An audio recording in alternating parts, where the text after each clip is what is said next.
من هەلبەستێکی ئەحمەد خانیژی بەستە کرد و من جوان را پێشکەش کرد gelek xweş ساعت خوش tabii biraz em dibêjin sala mesela 1683 em ser nûbihara piçûkan dibêjin beriya wê destpêkiriye ev pêvajo Kurd duwarê zimanê xwe gelek bi rêyê histirî derbas bûne gelek birînê Kurda kurmanca heye ev salê da wî eşkere bû îdî mesela her tişt eşkere bû aniha em de avayekî fermî weşanê dikin çiqas tiştekî baş di çapemenî her wiha lê tiştekî dilê min dêşîne berê çiqas veşartî bûn û asteng bûn qedexe bûn bêtir me zimanê xwe diparazand îro rewş guheriye yani bêtir em dikarin bigînin vê yekê him bi saya televîzyonû û çapemenî û xwendin û filan lê axaftina kurmancî nav nifşên nû de hema dike hîn devera wenda bibe Divê çare çi ye?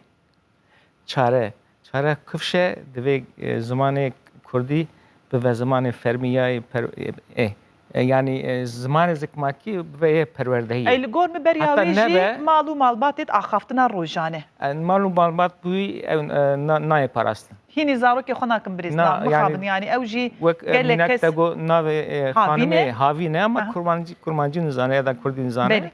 Peki zanîngehê xwendekarê me hene nêzîkî bi sed heba li zanîngeha me zanîngeha Dicleyê dikevim dersa wana Kurdî ez dibêm navê te çi ye dibêm navê min Rojda ye navê te çi ye navê min Azad e navê te çi ye navê min Agît e ev Kurdî pêra axifin dibê welaya nizanim mamoste îro me ev mînak li virazin dî jî ya belê ez jî wan nabînim wekî bînê weke navê xwe jî xweşik e wekî we gote xwişka min a Delal wata em dirênin eğer em ji xwe re nekin dert û di malbatê da nê axiftin û nê nifsandin û bi weka mamoste got nê nifsandin û axiftin û em bêjin perwerdehiyê wan her çar sütûnin çar sütûnin eğer em Ahmedê Xanê dirênin di medreseya da hem Arabî hîn dikirin û hem Kurdî hîn dikirin. Îro li zanîngehê me da jî Kurdî em bêjin hene ama mexapin em pir bi Kurdî naaxifin. Ewilî weka we gote navê wan ne Rojda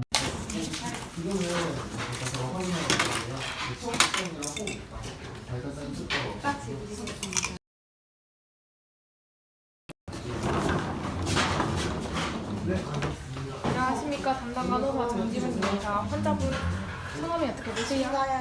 네, 확인해 드릴게요. 혹시 성함이 어떻게 되세요? 네, 환자분 오늘 직장 지원 드릴게요.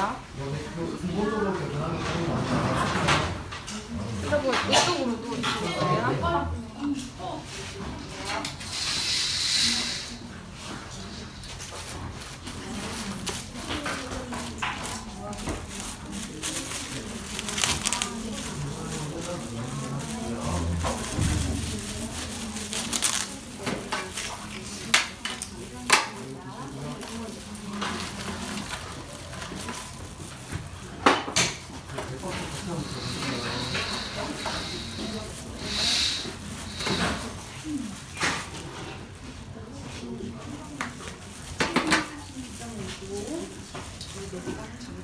환자분 저 따라 해보세요.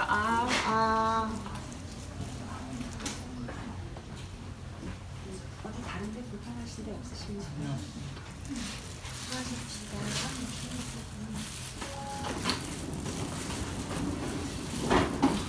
직장까지.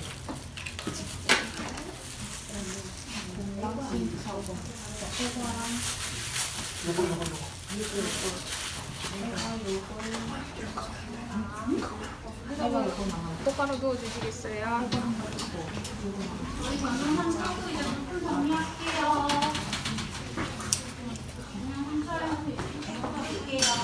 네, 환자분 직장 재훈 신청이십니다. 혹시 불편하신 거 없어요? 네.